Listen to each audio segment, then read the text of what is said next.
I'm going to run through some housekeeping to start, and then we'll get on with the show and let people kind of pop in if they want. I know some people watching on Facebook too. So thank you so much for coming and joining us today for our first live virtual tour that we've ever done. My name is Joel, and I work for Essex Street Cheese, who's the company hosting this today. We're the importer who brings in this lovely cheeses that are being aged. You're going to see firsthand from Italy. And I'm head of education, and so this has been a really fun opportunity. Despite all of this going on this year, it's been really fun to be able to bring everybody actually into the caves through your home screens. So this has kind of been a fun thing that we've been doing in smaller groups, but now we've been able to do it more in larger things. And we're here today because it's International Raw Milk Cheese Appreciation Day. And what better way to celebrate raw milk cheese than the king of cheese, Parmigiano Reggiano. And so it's just a little bit of housekeeping kind of stuff. So right now you're on mute. Right now we're a pretty small group, so I'm going to keep your videos on for now, but I am going to spotlight so that way, no matter what, you see Giorgio, and it kind of takes over your screen, so you kind of don't have to worry about your viewing. If we get too many people on here, I will start turning off for videos, just that way we have good Wi-Fi connections. If you have questions or just fun expressions that you want to share with us, please use the chat. I'll be moderating and kind of grabbing questions for Giorgio, and kind of how things will go today is that we will have Giorgio speak a bit. Him and I will kind of have a little bit of a back and forth guiding through a conversation about the work he does, the role of raw milk cheese in Italy, but then we're just gonna have some fun walking around the caves and actually looking very close up to these lovely beauties. So without any further ado, I'm going to talk a little bit about Essex as a company. So we started in 2006 and with the first cheese Comte, which is a raw milk cheese. And we've always been champions of raw milk traditionally, but traditionally made cheeses. We do sell some pasteurized cheeses, but for us, we work with classic European cheeses from 5 countries. We've been working with Parmigiano Reggiano, specifically from this lovely gentleman, Giorgio Cravero, since 2008. And for us, what was really important about Parmigiano Reggiano was that it is an incredibly diverse cheese, actually, despite it being a really regulated and controlled recipe. There's over 300 different producers. So there's 300 different versions of this cheese available. And so we had options to choose from. And so what kind of Parmigiano Reggiano did we want to support? And we wanted to support something that upheld authentic, traditional artisanal practices. So real people making real cheese, using real ingredients in very tangible locations, using their local resources. We also wanted something that was aged based on flavor and texture and experience of how you enjoy eating it. So then that led us to this lovely gentleman today. And so we work with one specific producer. He'll get into more about the different ones he works with. And so if you've ever had our Parmigiano Reggiano, Stamp is the name. So we really enjoy working with Giorgio. He normally loves to come and talk all the time and meet every single person and connect, but this is a fun way for him to host you today. So Giorgio, I'm going to turn things over to you and kind of introduce yourself and let everybody know who you are. Ciao everybody, and happy Raw Milk Cheese Day. I am super happy to be here on my own at my place, but I'm super happy that we are sharing this experience, which is virtual, but sooner or later, hopefully will be in presence. I am in Bra, in Piemonte, northwest of Italy, where I live and where my family is involved in the maturation of the Parmigiano cheese since 1855. Maturation. We don't make the cheese. We are not producer. We are affiners.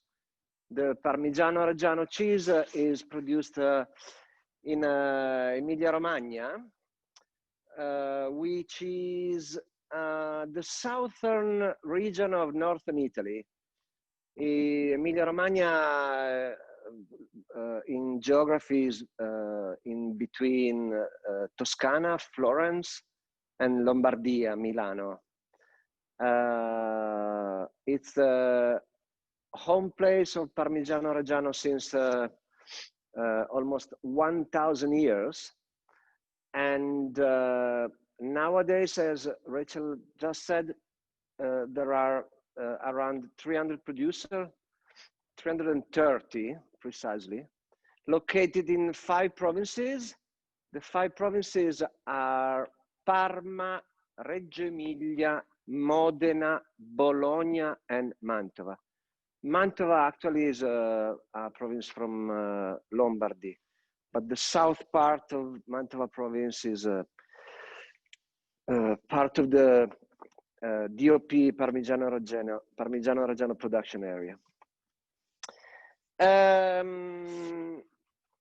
The Parmigiano Reggiano is produced in Emilia Romagna, and the way is traded is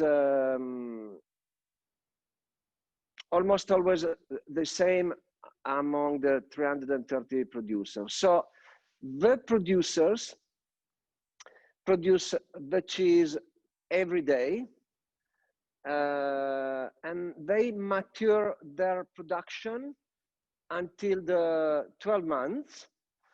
When the cheese are 12 months, so a year old, the producers sell their production to us, to the affiners.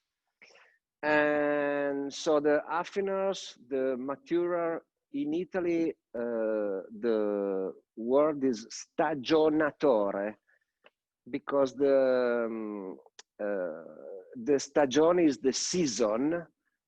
So maybe you can understand that is connected with the seasonality. So the stagionatori, the affiners, mature the cheeses from the 12 months to the 18th, the 24th, the 30th, the 36 months, depending on their different wishes of taste and maturation and business. Very important, back to the geography, is the soil in Emilia-Romagna is connected with a concept that I will repeat more than once during this talk, the concept of terroir. So Emilia-Romagna is the place that, because of God's decision, is the place where the local forage, the local grass which is of course the feed of the cows, allows the production of a rich milk that is transformed in Parmigiano Reggiano. This is very important about something that we will mention afterwards, about the so-called imitations. Later on, we will have time to mention them. So in general, Emilia-Romagna is the land, the terroir for the production of Parmigiano Reggiano. For us, is probably the most important concept that is leading us to have our concept of selection and method of affinage. One step back, I mentioned before we are doing this job since 1855. What happened? 160 years ago, my great-great-grandfather, I will show you a portrait of him later. My great-great-grandfather, Giorgio, founded a business, and then the business was take over for 5 generations until my turn. But my great-great-grandfather and his son, Giacomo, were Italian cheese, included Parmigiano Reggiano, wholesaler. So the activity was not just focused on Parmigiano Reggiano, but they used to wholesale Gorgonzola, Fontina, local cheese called Formaggio di Bra. Then, around 100 years ago, my great-grandfather Giorgio, he was born on 1890. That means that 100 years ago, he was in his 30th. My grandfather Giorgio, 100 years ago, more or less, focused the activity, everything based on Parmigiano Reggiano. Selection, maturation, and trade.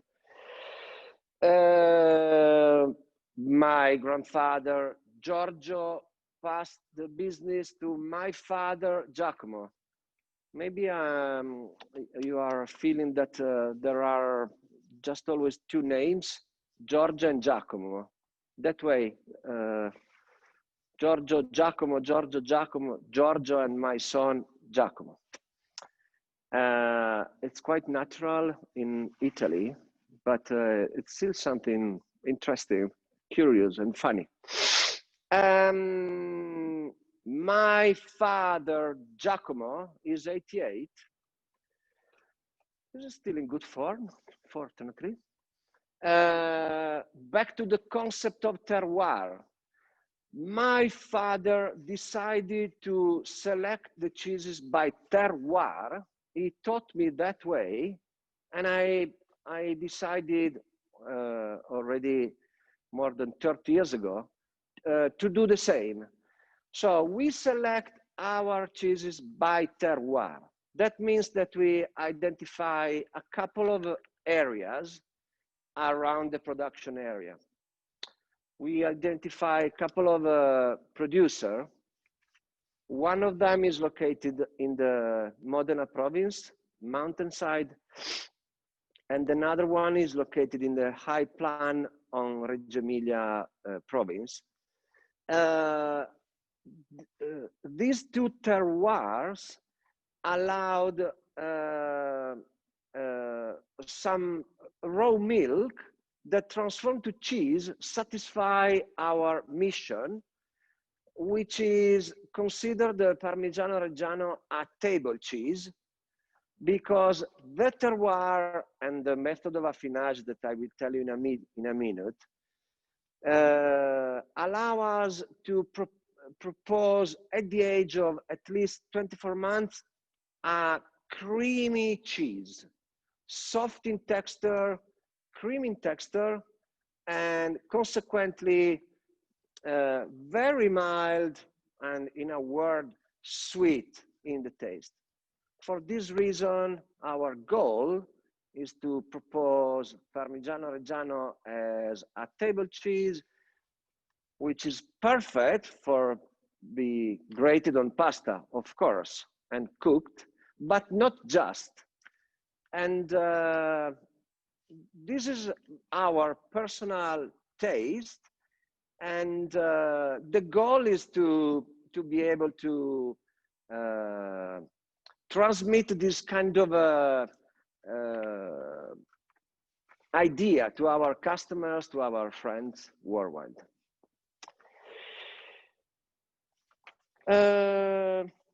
Yes, it's a raw milk cheese appreciation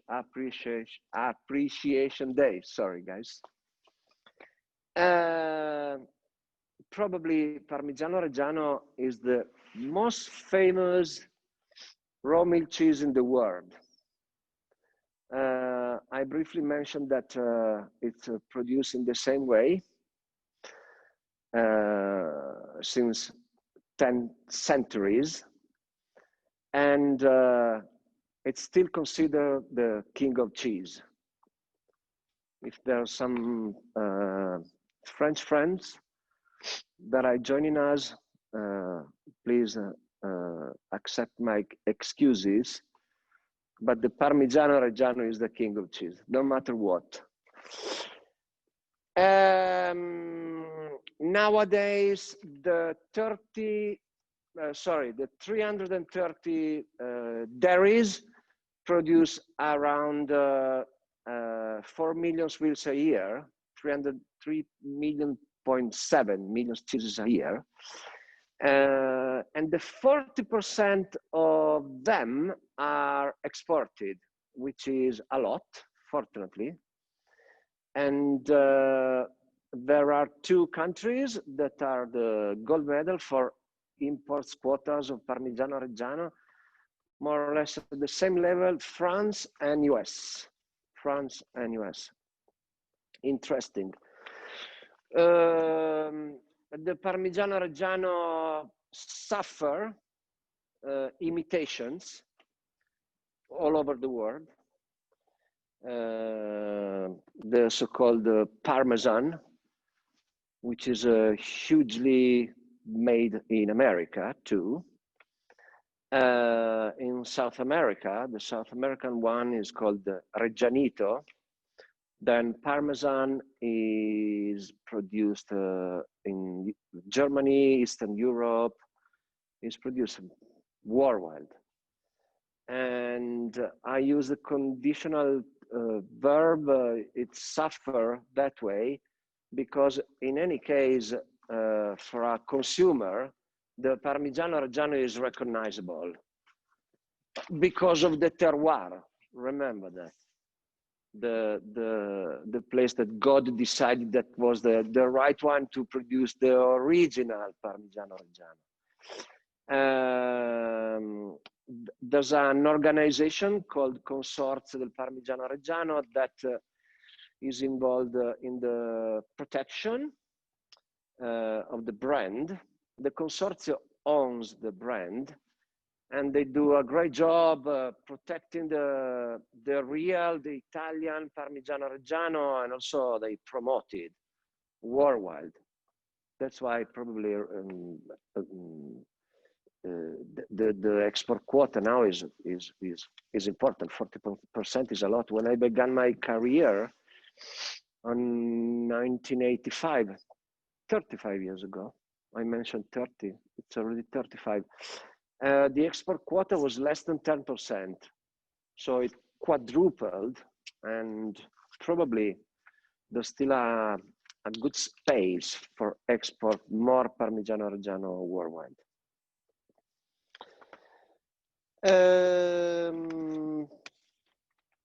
Rachel, do you need me? See, we actually have a great question Yes. from Juliana in San Francisco or Oakland, California, more specifically. Yep.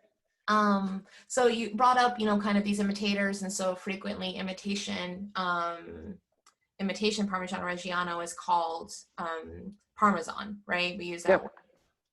It I know, is. and we also, I've heard, and this leads into Juliana's question, you'll hear also even just cheese people address Parmigiano Reggiano as Parmesan, even though they are actually referring to authentic DOP Parmigiano Reggiano. And so, and some would argue that that's just like a language thing. They're like, oh, it's the English version. So Juliana actually had a question. I don't know if you know the answer. I just have a guess if you don't. But so there's the US-based website for the Consorzio of Parmigiano Reggiano, right? But the actual website name is parmesan.com. So do you ever understand why wouldn't they just call it parmigianoreggiano.com? Or why would the consortio actually embrace the word Parmesan? Extremely honestly, I never heard about it, and I am surprised, to be honest, in a negative way, because I am used, since I began to travel, to propose the Cravero brand worldwide. I always try to educate the people to do something very, very easy, to call the Parmigiano Reggiano Parmigiano Reggiano and not Parmesan. Parmesan is just a translation in English, as you said. So I didn't know, and I'm surprised. I'm surprised to hear. Yeah, I was too. I guess I've just never looked it up, Juliana, to actually be honest, on the website. But it's interesting because yeah, it is. I agree, and Juliana iterated. It does send a mixed message, and I agree when even I hear professionals um, use the word Parmesan when describing DOP. So they'll talk to me or they'll talk to someone at Essex and be like, "Oh, I love your Parmesan," and I'm like, "I don't sell Parmesan." In my head, Correct. I sell Parmigiano Reggiano. Please. And because yeah, it is confusing. Parmesan is a Wisconsin cheese, in my opinion, or a New Jersey cheese, or it's an American version of this cheese. Version, yeah.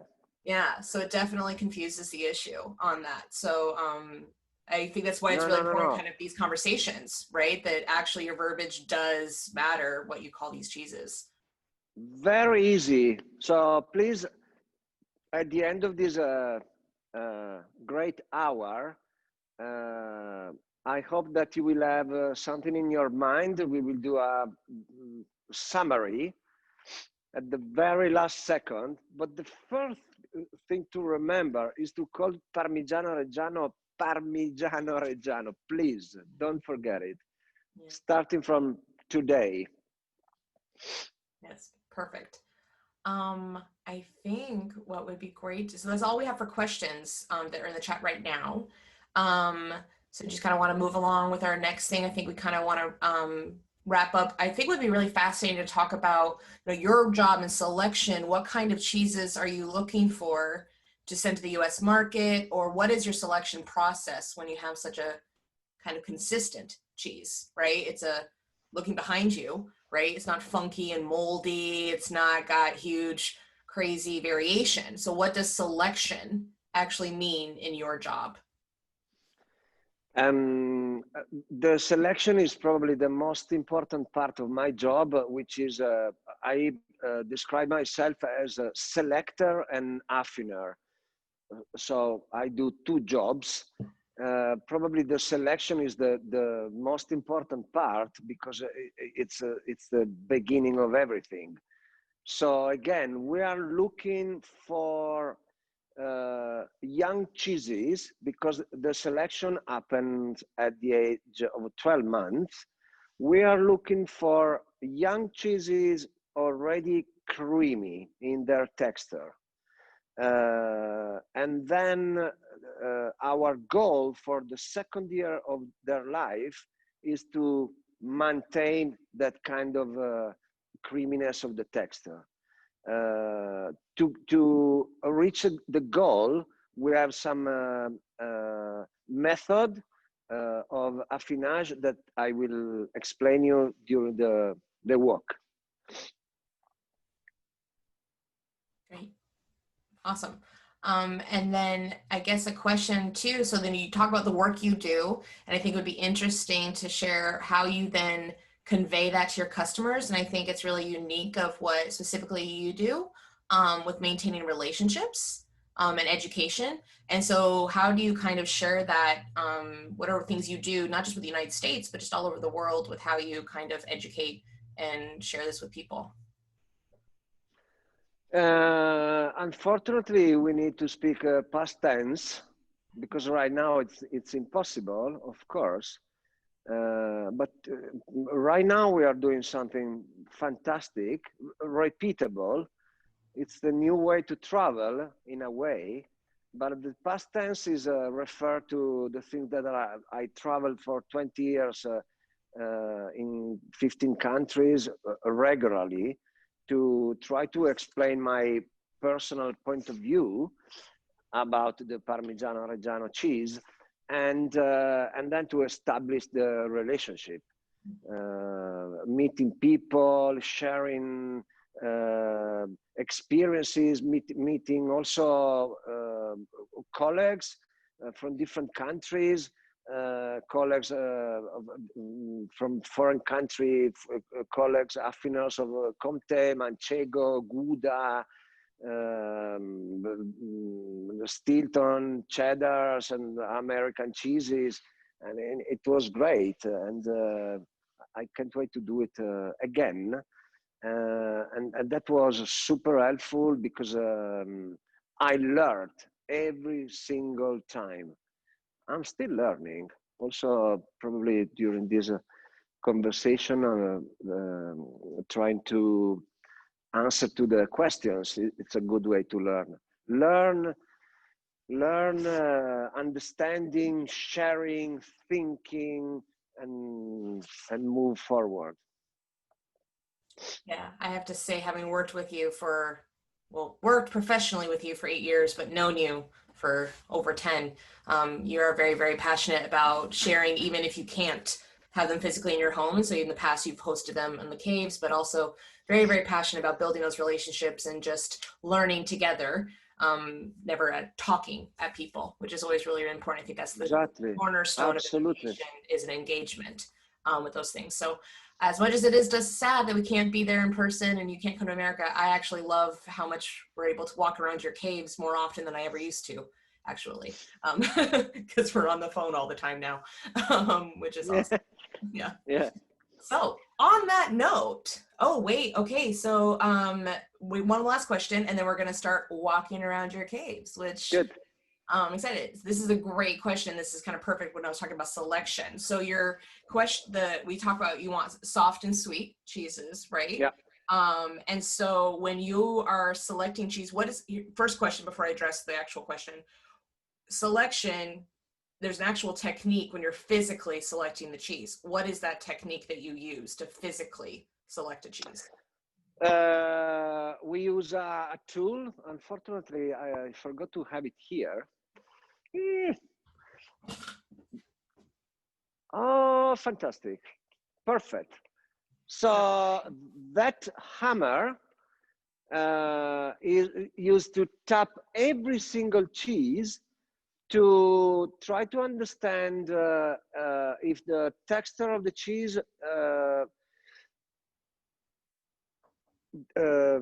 haven't any defects, like big holes, cracks, something that in a way can damage the taste. So we are looking for a regular texture. That means that the cheese, the selection, don't forget that happened at the age of 12 months, that the cheese is ready to keep going its maturation for the second year. And it's still the way that was used by my grandfather. So it's a technique that we will use again for the next 100 years, I presume. And it's a technique of training, sensibility, and it's a kind of art, if I can describe it that way. It's an art, and some professionals do the job. I'm able to do it, but during the selection, I'm not doing personally. Somebody else, more able than me, is doing that.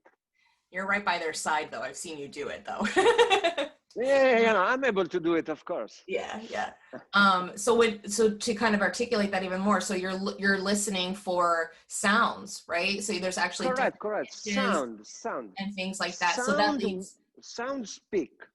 Mm-hmm. They tell you things, right? Cheese talks. Yeah. So the question was, is there a way? How do you know if something has that kind of like ready, like creamy texture? Or is it more the opposite, that you can tell when it doesn't have that creamy texture? Are you looking for good sounds, or are you actually looking for defects when you're tapping? Okay, good question.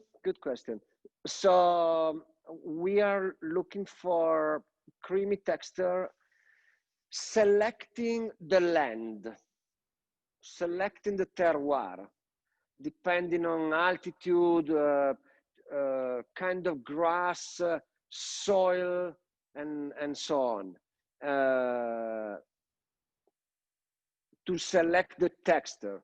But to answer your question, tapping the cheese, we are trying to avoid the mistakes. So we are trying to look for mistakes and to avoid them. So you select the land because that diet is going to give better quality creamy milk, which will then make creamier cheese. Exactly.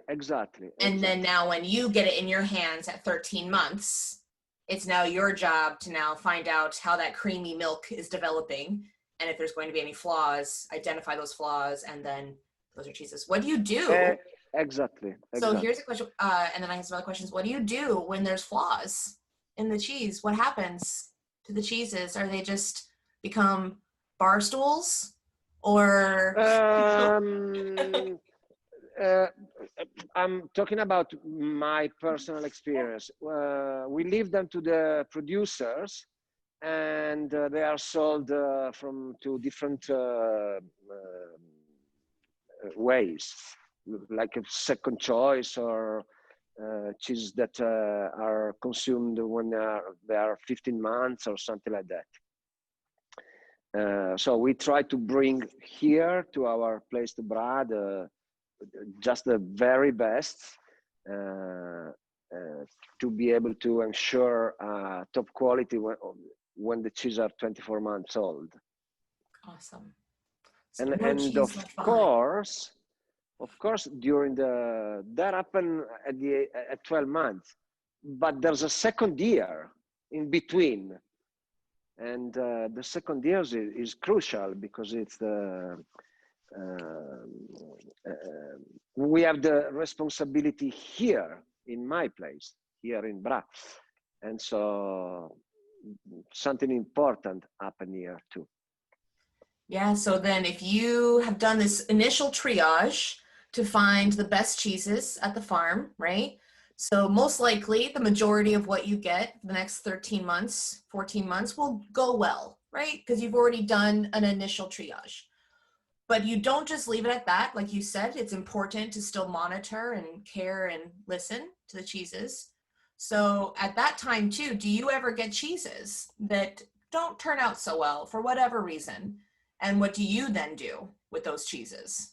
Yeah, it happened, it happens, and it will happen because it's cheese, and so it's we have some bodies that at my back they are living right now, and so we do the last selection before the shipments in the same way, and having fortunately I'm unable to tell you year by year percentage, but it's really small, luckily. We sell those cheeses for second choice, different price. We are obliged to reduce the price for people that maybe use them for cooking, restaurants, or making pasta fresca, something like that. Awesome. I love that there's no real waste then, they're not just a No. lost. This is important.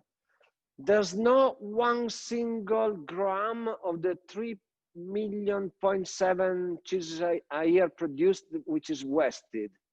Zero. It's all sold, consumed, and used. Used. Yeah, it's always great. Yeah. So a question then that leads into kind of quality questions. We have these questions regarding seasonality.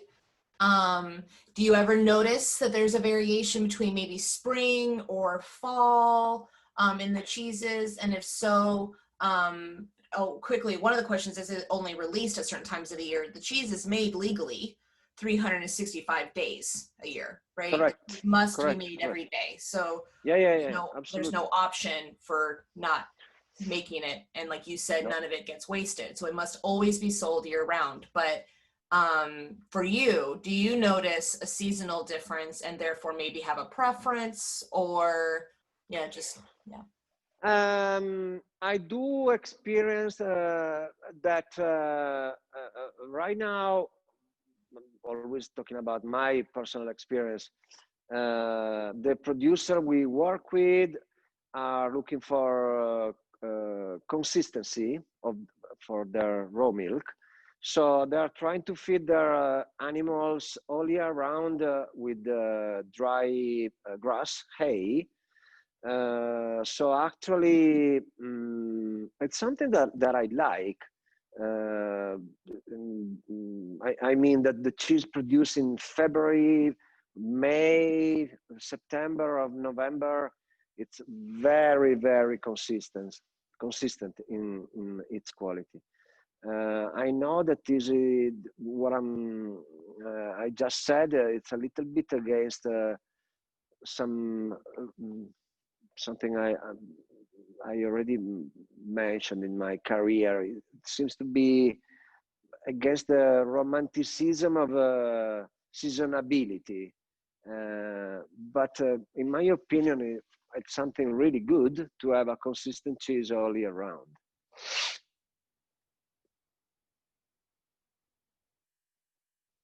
Oh, sorry, I hit mute. Yeah. I appreciate that this question got brought up because I agree. It's something that is really does make a bigger impact in other cheeses for sure, and even Essex Definitely. cheeses that we work with. When you look at Comte, for instance, we're very picky about months and times of year, and more weather is really kind of what drives it for us.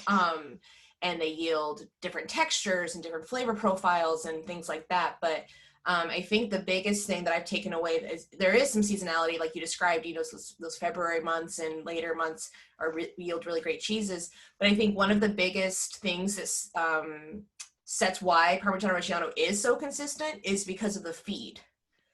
So the cows are not grazing, correct? They're and Exactly. kind of why Absolutely. would grazing be different? Why would, if your cows were grazing, why would that yield different milk versus the cows are eating dry hay all year round? Why does that make a more consistent product? Correct. Yeah. So Absolutely correct. yeah. So I think that's part of it. But I agree. I kind of like how you put it, that it's great actually to have a really consistent product year round. It makes our jobs easier to sell. Also, exactly, Richard. Yeah. Super handy. I don't have to sit there and worry, like especially right now, with COVID, you haven't been able to go as often to the caves to do selection personally. You've had to have them do it. We personally haven't been able to come to the caves to Exactly. sit there and Exactly. talk with you. So Exactly. with some of our other producers, that actually, because the cheese varies so much, that's giving us a little bit of anxiety. We trust the people who do the job, and they do a really good job. So the cheese is fortunately tasting really great. But with this, right, we have much more confidence because we don't have to worry so much of, oh no, if I'm not there to physically be the person to taste this cheese, I might get something I don't want, right? And then on top of that, there's also one more things to reassure that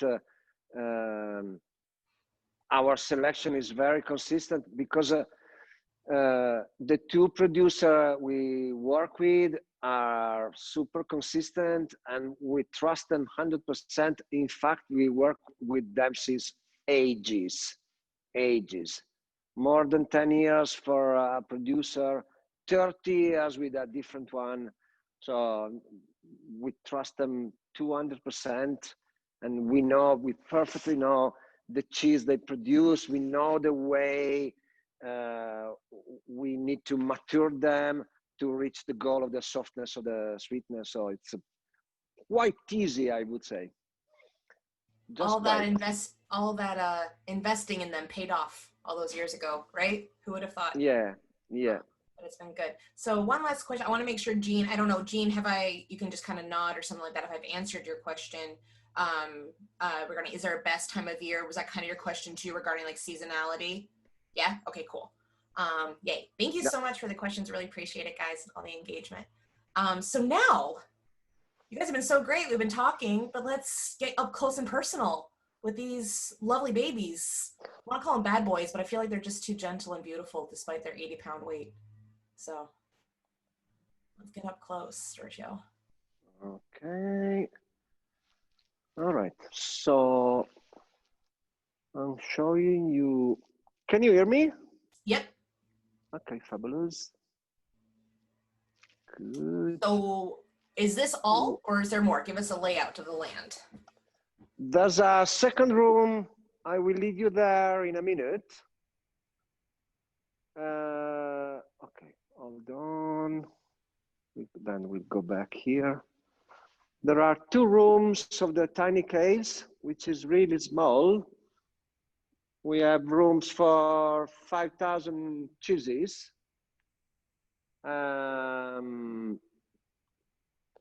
Right.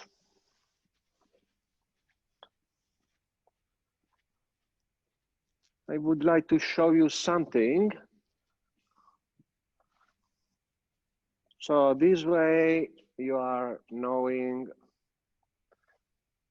the founder of the business, my great-great-grandfather, Giorgio, the person that started the family business on 1855. This is not exactly the spot of his portrait, which is in an office at the bottom of the room. I'll show you in a minute. I showed you before, sorry. But there's no Wi-Fi down there, so is there? We did this pretty well because we tried to do a test and it didn't work. So exactly. So this is something interesting as historical business. So check the date, 1886. Do you remember I told you that the founder, the person you just met, Giorgio, and his son Giacomo, used to be a wholesaler of Italian cheeses? Maybe you can read Gorgonzola Fontina. Can you see it? yep. So Right. Fontina and then Gorgonzola, if you guys can see the cursive. And then the Parmigiano Reggiano, my family called him in the most easy way, which was cheese, formaggio. Can you see it? Look at that. Formaggio. So then 1886, and then back to, we said 100 years ago, just the things were just focused on Parmigiano Reggiano. Now, let me do something. Giorgio, yes. Before we move on, do you have your map so that we can see kind of for sure. So this is the production area, guys. Okay, look. The blue one in Italy. South of Milano, north of Florence, in between. And Parma, Reggio Emilia, Modena, Bologna, Mantova, the 5 provinces where the 330 dairies are located.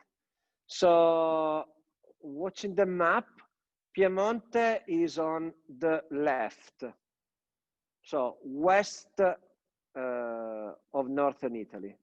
And Emilia-Romagna is the south of northern Italy, as I said at the beginning, is there. Now, back to the cheese.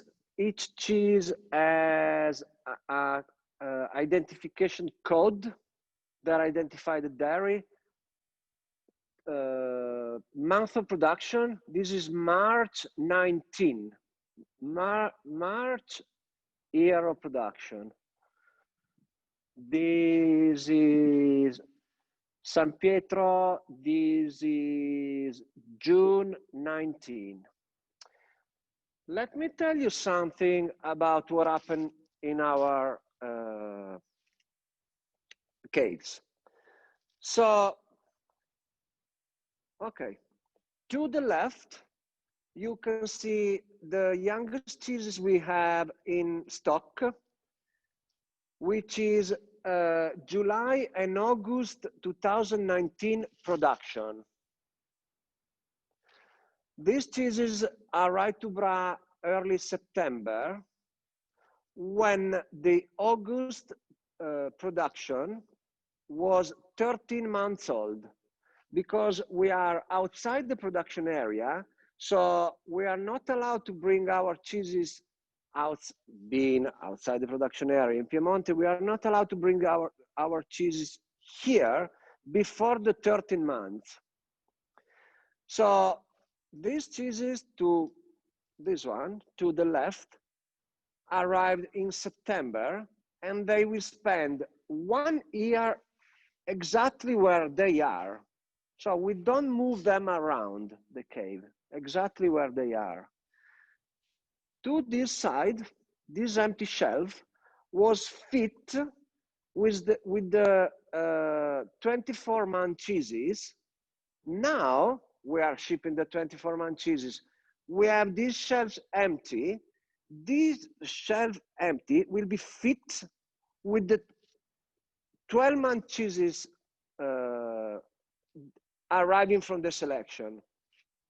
Was I able to explain you? Yeah, so if everybody understands, every row gets its own month. Thank you for helping, Rachel. So you're good. You got lots of jobs today. I'm just sitting here. So every row, so no matter what, it makes it easy to always find your cheeses, right? Because you always know that January is in its spot, February is in its spot, March is in its spot. And so every time he sells it at 24 months, most of that aisle gets moved out, right? And then the next ones will come. So yes, this is kind of a common question we get is, how do you find cheese in a cave? As you notice, there are no signs, right? There wasn't, he just went up and looked at it and it's physically on the cheese. So yeah, perfect, Giorgio, perfect. Let me tell you quickly.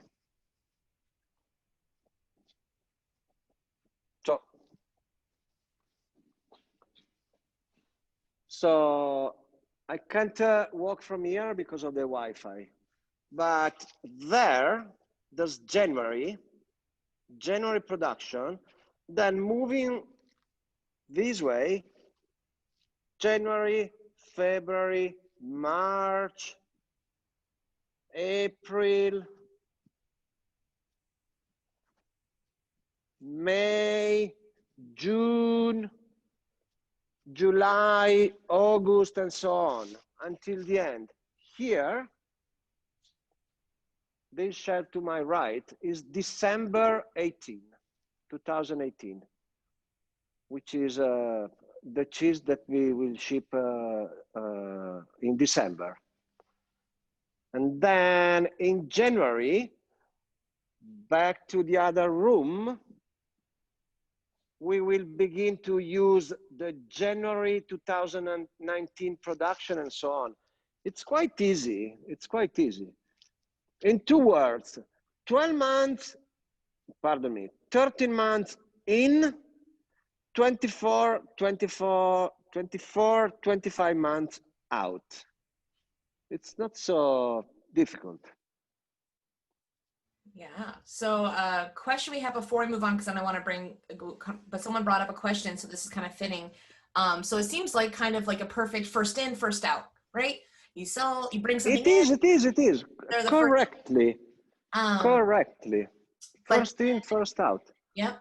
So a question someone had, and this is something we've been asked too, our customers have asked us. So with COVID, has there been a slowing down of production, or have they decreased how much they're making because maybe sales are down, or maybe because they can't, work in as many spaces or social distancing or whatever? Yeah. So no, absolutely not. For some reasons, I would need 1 more hour to tell you. The production increased, exactly the opposite. Now, COVID, fortunately, was not at all damaging the production. So the dairies remain opened every single day. The Consorzio del Parmigiano Reggiano did a good job in advertising, informing the country, the Italians, the Parmigiano Reggiano dairies were opened, also risking, you know, difficulties about COVID. They never closed. Same thing happened here. We didn't close one single day. And then about the business, COVID, I'm talking about Cravero. We passed through different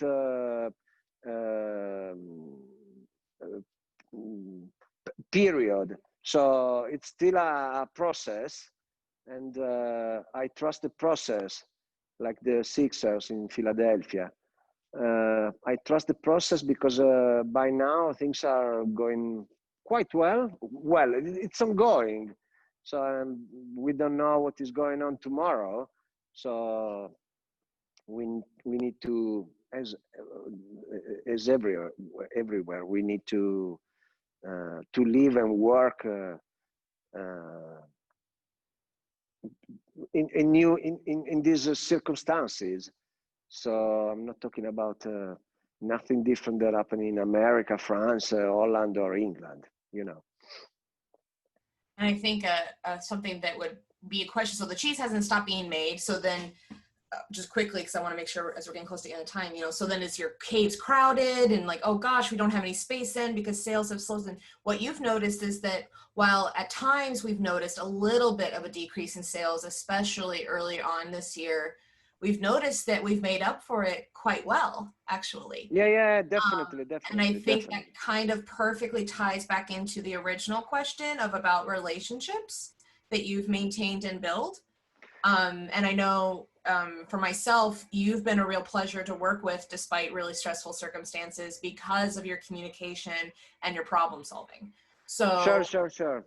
I totally agree, Rachel. And also, this is the experience I'm having since 6 months, that really the relationships,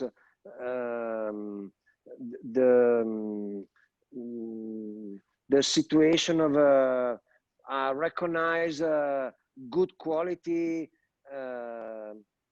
then being a tiny business, let us being dynamic, and we were able to react fastly together with our friends and customers. So it's good. It's really good indeed.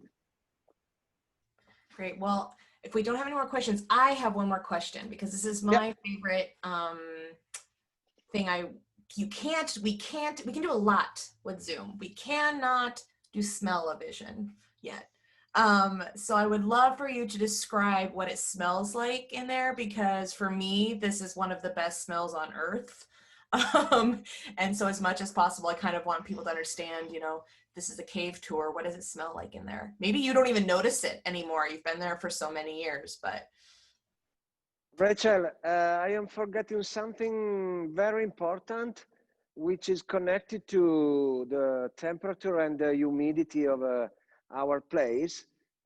We use an air-conditioned system just during the summertime. Right now is completely natural, and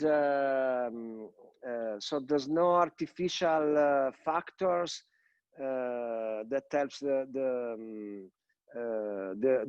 affinage of Cravero Parmigiano Reggiano. Is just natural, and it's a good way to do a kind of slow maturation. In the town of slow food, we do a slow maturation of our cheese. So because of that, and because my nose is not phenomenal, or also because I'm used to spend my day here, so I don't feel particularly feelings like the visitors, I would say. So the thing that I right now in this moment I can perfectly smell is broth. Broth. Maybe it's the time of the year because it's fall time. Broth, meat broth, meaty, super meaty. Instead, I'm thinking at the beginning of the spring,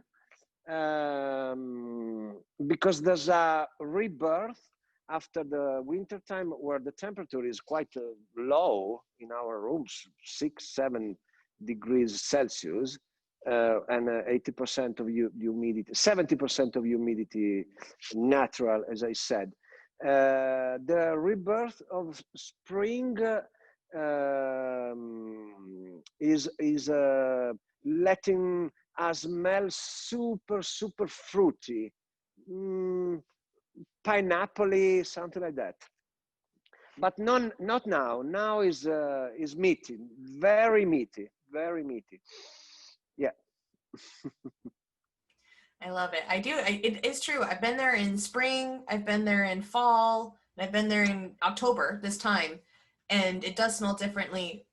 My favorite smell, I have to say, if I have to choose for in the year, is it will smell like the crunchy. If you bake pasta, and you have the Right. corners that get crunchy and baked and kind of some cheese on there, like that's what it's. Maybe in June, Yeah. Rachel. Like more Am like I early right? summer. Yeah. When outside it's quite hot. Not hot. Hot is July and August. Yeah. Yeah, I know what you mean. Summer, early summertime. Yeah. Yeah. And instead, that fruitiness is the one of April, I would say. Again, now is meaty.